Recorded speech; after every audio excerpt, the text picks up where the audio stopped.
Alright, hey everybody, I'm back now. I chose kind of a bad week to go on vacation because there is a lot of stuff going on around the Soledar area. I'm actually kind of glad that I took the past few days off because the information about Soledar has been really sporadic and it's been confused with Russian claims, and I'm going to break down the actual situation, what's going on, and what's going to happen next from here. Alright, so recently, you've probably heard the reports of Ukraine apparently retreating or having their defense lines broken near Soledar. However, that's not what happened. A week ago, Russia took over Yakovlivka, and Ukraine was able to pin them down in between this river and this ridge right along here where the arrow is. However, they were able to break through these fortifications and eventually pushed up to about the orange line right here that you see next to Yakovlivka. Once they pushed through the defense there, they had the main part of Soledar that was holding defense pretty much surrounded by two sides. And these were some of Ukraine's most fortified positions and had some of their most elite troops. So they decided to withdraw from Soledar to the yellow line. What they did was basically just shift their positions back to avoid crossfire from Russian troops. Ukraine had been worried about the fall of Yakovlivka for a while. Oh, I hit my mic. Considering that they withdrew from Soledar as well, they also withdrew from Bakhmut up to the warehouses on the outskirts. However, I'm pretty sure that these have been captured now. When you look at Soledar on like the Google map, it looks like there's two big sections of it, but you need to turn on the terrain map to really see the whole like scope of the defense in the area. You can see that there's a big chunk to the east and one up north. Now, up north, there are multiple salt mines because that's what this region is rich in salt. And there's residential and industrial areas right here. As far as we're aware, the complete extent of Russian control is up to about the red dotted line right here. There were fights coming out of the one of the salt factories, and it was reported that Russia took over it briefly. However, a counterattack that happened today was able to push them out of it. Now, even though Ukraine had to retreat from their main positions, this area of Soledar is very fortified. There are many extensive fortifications going throughout it, and it's going to be as hard to take as the previous part of it was. This isn't even the main thing that Ukraine is worried about right now because this area is very fortified.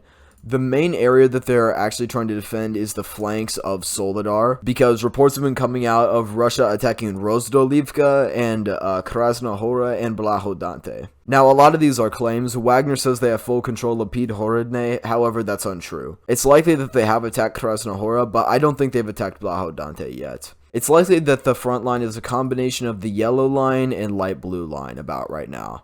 There's battles going on in the fields in between Podhorodne and Soledar. However, this wasn't a major frontline collapse for Ukraine. This is mainly just the repercussions of the loss of Yakovlivka, and it's not going to lead to an imminent encirclement of Bakhmut. Because the northern part of Soledar is held down really well. Even Prigozhin, the leader of Wagner, said that they're not going to just immediately try to storm and take the northern part, and they don't think Soledar will fall, which explains why they're going for the flanks like Rozdolivka, Vesele, Blahodante, and Krasnohora. Now, as long as these areas are able to defend from these assaults, most of the damage will be contained. I can see a new front line forming similar to this, like up around Yakovlivka, through the north of Soledar, and then a gray zone by Krasnohora and Podhorodne.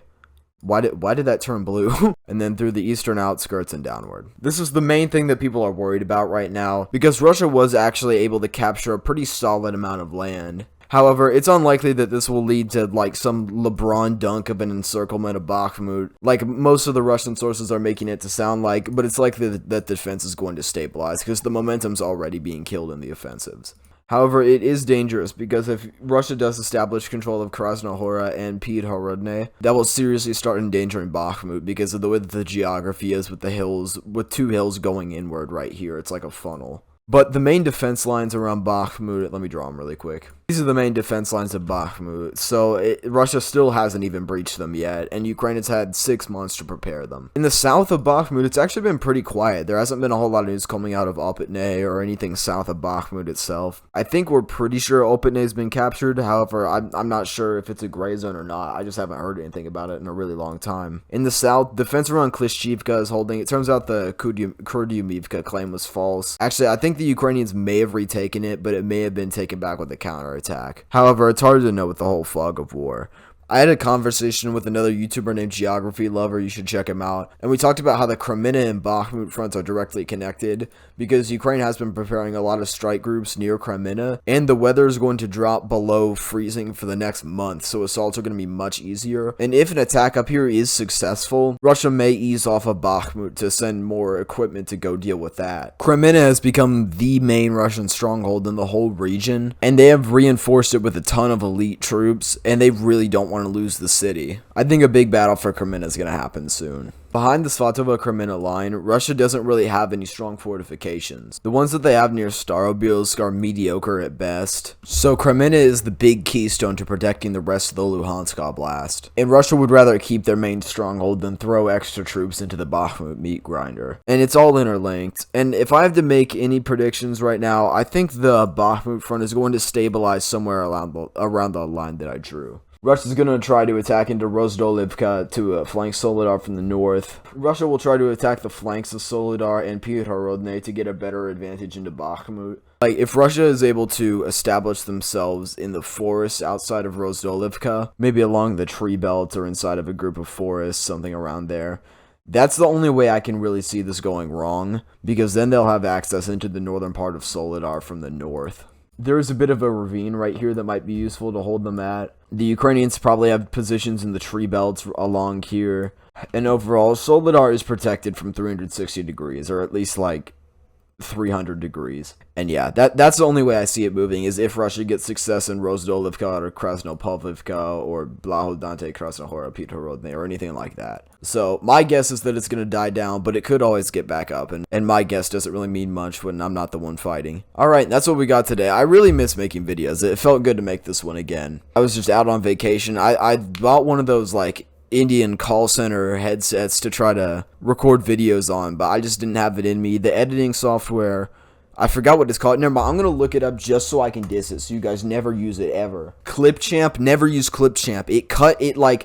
It crashed twice and deleted everything I was working on. I hate that. I'm gonna kill whoever made it.